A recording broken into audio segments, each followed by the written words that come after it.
ವಿಶ್ವ ಹಿಂದೂ ಪರಿಷತ್ ಉಳ್ಳಾಲ ಪ್ರಖಂಡ ವತಿಯಿಂದ ಹಿಂದೂ ಸಮಾಜದ ಐಕ್ಯತೆಗೆ ಮತ್ತು ಲೋಕ ಕಲ್ಯಾಣಾರ್ಥವಾಗಿ 6ನೇ ವರ್ಷದ ಕೊರಗಜ್ಜನ ಆದಿಕ್ಷೇತ್ರಕ್ಕೆ ನಮ್ಮ ನಡೆ ಪಾದಯಾತ್ರೆ ಏಪ್ರಿಲ್ 12ರಂದು ಕದ್ರಿ ಶ್ರೀ ಮಂಜುನಾಥೇಶ್ವರ ದೇವಸ್ಥಾನದಿಂದ ಕುತ್ತಾರು ದೆಕ್ಕಾಡು ಕೊರಗಜ್ಜನ ಕಟ್ಟಿಯವರೆಗೆ ನಡೆಯಲಿದೆ ಎಂದು ನಮ್ಮ ನಡೆ ಆಯೋಜನಾ ಸಮಿತಿಯ ಅಧ್ಯಕ್ಷರಾದ ಪ್ರವೀಣ್ ಕುತ್ತಾರು ಹೇಳಿದ್ದಾರೆ. ತೊಕ್ಕೊಟ್ಟುವಿನ ಉಳ್ಳಾಲ ಪ್ರೆಸ್ ಕ್ಲಬ್ನಲ್ಲಿ ಆಯೋಜಿಸಿದ ಸುದ್ದಿಗೋಷ್ಠಿಯನ್ನು ಉದ್ದೇಶಿಸಿ ಮಾತನಾಡಿ, ಹಿಂದೂ ಧಾರ್ಮಿಕ ಭಾವನೆಗಳಿಗೆ ಧಕ್ಕೆಯುಂಟು ಮಾಡುವಂತಹ ಪ್ರಕರಣಗಳು ನಿರಂತರವಾಗಿ ನಡೀತಾ ಇತ್ತು. 5 ವರ್ಷಗಳ ಹಿಂದೆ ವಿವಿಧೆಡೆ ಪ್ರತಿಭಟನೆಗಳನ್ನು ನಡೆಸಿ ಬಳಿಕ ಹಿಂದೂ ಐಕ್ಯತೆಗಾಗಿ ಹಾಗೂ ಹಿಂದೂ ಧಾರ್ಮಿಕ ಶ್ರದ್ಧಾ ಕೇಂದ್ರಗಳಲ್ಲಿ ಅನ್ಯಾಯವನ್ನ ಮಾಡಿದವರಿಗೆ ಶಿಕ್ಷೆಯಾಗುವಂತೆ ಖಂಡಿಸಿ ಪಾದಯಾತ್ರೆಯನ್ನ ಆರಂಭಿಸಲಾಯಿತು. ಇದೀಗ 6ನೇ ವರ್ಷಕ್ಕೆ ಪಾದಾರ್ಪಣೆಗೊಳ್ತಾ ಇದ್ದು ಹೆಚ್ಚಿನ ಸಂಖ್ಯೆಯಲ್ಲಿ ಭಕ್ತಾದಿಗಳು ಭಾಗವಹಿಸುವ ನಿರೀಕ್ಷೆ ಇದೆ. ಬೆಳಿಗ್ಗೆ 6:30 ಗಂಟೆಗೆ ಸುಮಾರಿಗೆ ವಿಶ್ವ ಹಿಂದೂ ಪರಿಷತ್ ಮುಖಂಡರು ಚಾಲನೆ ನೀಡಲಿರುವ ಪಾದಯಾತ್ರೆ ಮಲ್ಲಿಕಟ್ಟೆ, ಪಂಪ್ವೇಲ್, ನೇತ್ರಾವತಿ ಸೇತುವೆ, ತೊಕ್ಕೊಟ್ಟು ಆಗಿ ಕುತ್ತಾರನ್ನ ತಲುಪಲಿಕ್ಕಿದೆ. ದಾರಿಯುದ್ದಕ್ಕೂ ಫಲಹಾರ ವ್ಯವಸ್ಥೆಯನ್ನ ರಿಕ್ಷಾ ಚಾಲಕರು ಹಾಗೂ ಭಕ್ತಾದಿಗಳು ಕಲ್ಪಿಸಿದ್ದಾರೆ. ಖಾಸಗಿ ಬಸ್ ಮಾಲೀಕರ ಸಂಘ ಭಕ್ತಾದಿಗಳ ಪ್ರಯಾಣಕ್ಕೆ ಬಸ್ಸಿನ ವ್ಯವಸ್ಥೆಯನ್ನ ಕಲ್ಪಿಸಿದ್ದಾರೆ. ಬಳಿಕ ನಡೆಯುವ ಸಮಾರೋಪ ಸಮಾರಂಭದಲ್ಲಿ ಕೃಷ್ಣ ಅಡಿಗ ಭಾಗವಹಿಸಲಿದ್ದಾರೆ ಎಂದರು. ಇದೇ ಸಂದರ್ಭದಲ್ಲಿ ವಿಶ್ವ ಹಿಂದೂ ಪರಿಷತ್ ಉಳ್ಳಾಲ ನಗರ ಪ್ರಖಂಡದ ಅಧ್ಯಕ್ಷರಾದ ನಾರಾಯಣ ಕುಂಪಲ ಅವರು ಮಾತನಾಡಿ, ಕಳೆದ 6 ವರ್ಷದ ಹಿಂದೆ ಮಂಗಳೂರು ಸುತ್ತಮುತ್ತಲಿನ ಧಾರ್ಮಿಕ ಕ್ಷೇತ್ರಗಳನ್ನ ಅಪವಿತ್ರಗೊಳಿಸಲು ಯತ್ನಿಸಿದಾಗ ಹಿರಿಯರು ವಿಶ್ವ ಹಿಂದೂ ಪರಿಷತ್ ಕಾರ್ಯಕರ್ತರು ತಪ್ಪಿತಸ್ಥರಿಗೆ ಕಾನೂನಿನ ಪ್ರಕಾರ ಶಿಕ್ಷೆಯಾಗಬೇಕೆಂದು ಪ್ರತಿಜ್ಞೆಯನ್ನ ಮಾಡಿದ್ರು. ಪಾದಯಾತ್ರೆ ಕೈಗೊಂಡ 10 ದಿನದ ಒಳಗೆ ತಪ್ಪಿತಸ್ಥರು ತಪ್ಪು ಒಪ್ಪಿಕೊಂಡರೆ ಕೆಲವರಿಗೆ ಕಾನೂನು ರೀತಿಯ ಕ್ರಮವಾಯಿತು. ಇನ್ನು ಹಲವರಿಗೆ ಮಾನಸಿಕ ಅಶಾಂತಿ ಕೂಡ ಉಂಟಾಯಿತು. ಅಂದಿನಿಂದ ಪಾದಯಾತ್ರೆ ಪ್ರತಿ ವರ್ಷ ನಡೀತಾ ಬಂದಿದೆ ಎಂದರು. ಇನ್ನು ಸುದ್ದಿಗೋಷ್ಠಿಯಲ್ಲಿ ವಿಶ್ವ ಹಿಂದೂ ಪರಿಷತ್ ಮಂಗಳೂರು ಜಿಲ್ಲಾ ಸಹ ಕಾರ್ಯದರ್ಶಿಯಾದ ಗುರುಪ್ರಸಾದ್ ಉಳ್ಳಾಲ್, ಆಶಿಕ್ ಮಾಡೂರು, ಪ್ರಭಾಕರ್ ಮಾಡೂರು ಉಪಸ್ಥಿತರಿದ್ದರು.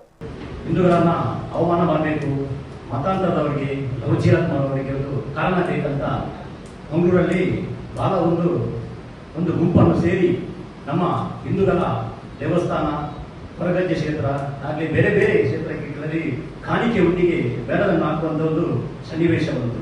ಒಂದು ಕಡೆ ನಮ್ಮನ್ನು ಹಿಂದೂಗಳನ್ನು ಅವಮಾನ ಮಾಡಬೇಕು ಅಂತ ಆಗಿನ ಕಾಲದಲ್ಲಿ ಬಂತು.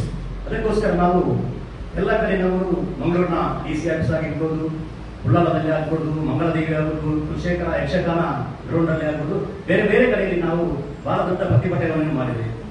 ಆದರೂ ನಮಗೆ ಈ ಒಂದು ಕೊರಗಜ್ಜನ ಕ್ಷೇತ್ರಕ್ಕೆ ಯಾರೆಲ್ಲ ಆಗ್ತಾರೆ ಇವರು ನಮಗೆ ಸಿಗ್ಬೇಕು ಅಂತ ನಮ್ಮೊಂದು ಬಹಳ ಒಂದು ಪ್ರಯತ್ನ ಇತ್ತು. ಆವಾಗ ನಮ್ಮೊಂದು ಹಿರಿಯರನ್ನು ಆಲೋಚನೆ ಮಾಡಿದ್ರು, ನಾವು ಕದ್ರಿ ದೇವಸ್ಥಾನದಿಂದ ಸುತ್ತಾರು ಕೊರಗಜ್ಜನ ಕ್ಷೇತ್ರಕ್ಕೆ ನಾವೊಂದು ಕಾಲ್ನಡಿಗೆ ಮಾಡುವ ಅಂತ. ಆನಂತರ ನಮಗೆ ಈ ಕಾಲ್ನಡಿಗೆ ಮಾಡುವಂತ 10 ದಿವಸದಲ್ಲಿ ಸಂಕಲ್ಪ ಮಾಡಿದರು, ನೀವು ಸಿಗ್ಬೇಕಂತ. ಆನಂತರ ನಾವು ಪಾದಯಾತ್ರೆಯಲ್ಲಿ ಫಸ್ಟ್ ವರ್ಷದಲ್ಲಿ 25,000 ಜನಗಳು ನಮ್ಮೊಟ್ಟಿಗೆ ಬಂದರು. ಆದರೆ ಸರಿಸಮಾನವಾಗಿ ನಾವು ಏನು ಕೊರಗಜ್ಜನ ಅಂತ ನಾವು ಬೇಡಿದೇವಾ ಅದಕ್ಕೆ ತಕ್ಕವಾದ ಪಾಠವನ್ನು ಕೊರಗಜ್ಜನ ನಮಗೆ ಕೊಟ್ಟರು. ಯಾಕೆಂದ್ರೆ 10 ದಿವಸದಲ್ಲಿ ನಮಗೆ ಆ ಒಂದು ಗುಂಪೆ ನಮಗೆ ಸಿಕ್ಕಿಬಿತ್ತು, ಯಾರೆಲ್ಲ ಈ ಕೊರಗಜ್ಜನ ಕ್ಷೇತ್ರಕ್ಕೆ ಆಗ್ತಾರೆ ಅಂತ. ಆತ್ಮೀಯ ಪತ್ರಕರ್ತ ಬಂಧುಗಳೇ, ದೃಶ್ಯ ಮಾಧ್ಯಮದ ಬಂಧುಗಳು, ಕಳೆದ 6 ವರ್ಷದ ಹಿಂದೆ ಮಂಗಳೂರು ಸುತ್ತಮುತ್ತ ಆಗಿರತಕ್ಕಂಥ ದೇವಸ್ಥಾನಗಳನ್ನು ಅಪವಿತ್ರಗೊಳಿಸುವಂತ ಏನೊಂದು ಚಟುವಟಿಕೆ ನಡೆದಿದ್ದಾಗ ಹಿರಿಯರು, ವಿಶ್ವ ಪರಿಷತ್ನ ಕಾರ್ಯಕರ್ತ ಬಂಧುಗಳು ಒಂದು ಪ್ರತಿಜ್ಞೆ ಮಾಡಿದ್ರು. ಈ ಒಂದು ಅಪವಿತ್ರಗೊಳಿಸುವಂತ ದುಷ್ಟ ಶಕ್ತಿ ಏನಿದೆ ಅವರು ಒಂದು ಕಾನೂನಿನ ಪ್ರಕಾರ ಶರಣಾಗತರಾಗಬೇಕು, ಇಲ್ಲದಿದ್ದರೆ ಇಲಾಖೆಯವರು ಅವರನ್ನು ಬಂಧಿಸಿ ಕಾನೂನು ರೀತಿಯ ಶಿಕ್ಷೆಗೆ ಒಳಪಡಿಸಬೇಕೆಂಬ ನೆಲೆಯಲ್ಲಿ ಅಂದು ನಾವು ಅನೇಕ ಕಡೆ ಪ್ರತಿಭಟನೆ ಮಾಡಿ ಒಂದು ಪ್ರತಿಜ್ಞೆ ಮಾಡಿದೆವು. ಇದೆಲ್ಲ ಆದರೆ ಕದ್ರಿ ದೇವಸ್ಥಾನದಿಂದ ಕುತ್ತಾರು ಆದಿಕ್ಷೇತ್ರಕ್ಕೆ ಪಾದಯಾತ್ರೆ ಮಾಡ್ತೇನೆ ಅಂತೇಳಿ ಅದೇ ರೀತಿ 10 ದಿನದಲ್ಲಿ ಪಾದಯಾತ್ರೆಯನ್ನು ಕೈಗೊಂಡು ಸಹಸ್ರಾರು ಸಂಖ್ಯೆಯ ಭಕ್ತಾದಿಗಳು ಆ ಪಾದಯಾತ್ರೆಯಲ್ಲಿ ಭಾಗವಹಿಸುವುದು ನಮಗೆಲ್ಲರಿಗೂ ಗೊತ್ತಿರತಕ್ಕಂಥ ವಿಚಾರ. ಆ ನಂತರ ದಿನದಲ್ಲಿ ಕೆಲವೇ ದಿನದಲ್ಲಿ ಆ ಸಂಬಂಧಪಟ್ಟಂತ ಎಲ್ಲ ಆರೋಪಿಗಳು ಸಿಕ್ಕಿಬಿದ್ರು, ಕೆಲವರು ಶರಣಾಗತರಾದ್ರು, ಇನ್ನು ಕೆಲವರಿಗೆ ಮಾನಸಿಕ ತೊಂದರೆಗಳು ಕೂಡ ಉಂಟಾಗಿದ್ದು ಗಮನಿಸಿರಬಹುದು.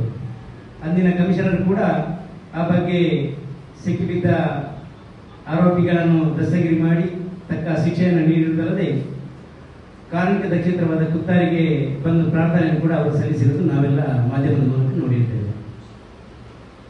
ಆನಂತರ ನಮ್ಮ ಕಾರ್ಯಕರ್ತರ ಅನಿಸಿಕೆಯಂತೆ ಪ್ರತಿ ವರ್ಷ ನಾವು ಪಾದಯಾತ್ರೆ ಮಾಡುವ ಮೂಲಕ ಒಂದು ನಮ್ಮ ಜಿಲ್ಲೆಯಲ್ಲಿ ಸಾಮರಸ್ಯವನ್ನು ಕಾಣಬೇಕು.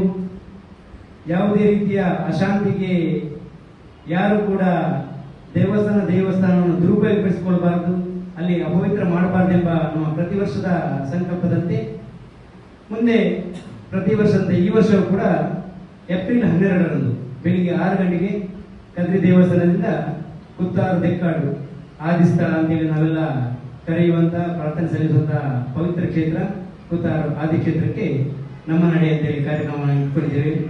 ಸಾರ್ವಜನಿಕ ಸಂತಪ್ತ ಬಂಧುಗಳೆಲ್ಲರೂ ಈ ಕಾರ್ಯಕ್ರಮದಲ್ಲಿ ಭಾಗವಹಿಸಬೇಕಂತೇಳಿ ಹೇಳುತ್ತಾ, ಜೊತೆಯಲ್ಲಿ ದೃಶ್ಯ ಮಾಧ್ಯಮದ ಸುದ್ದಿ ಮಾಧ್ಯಮ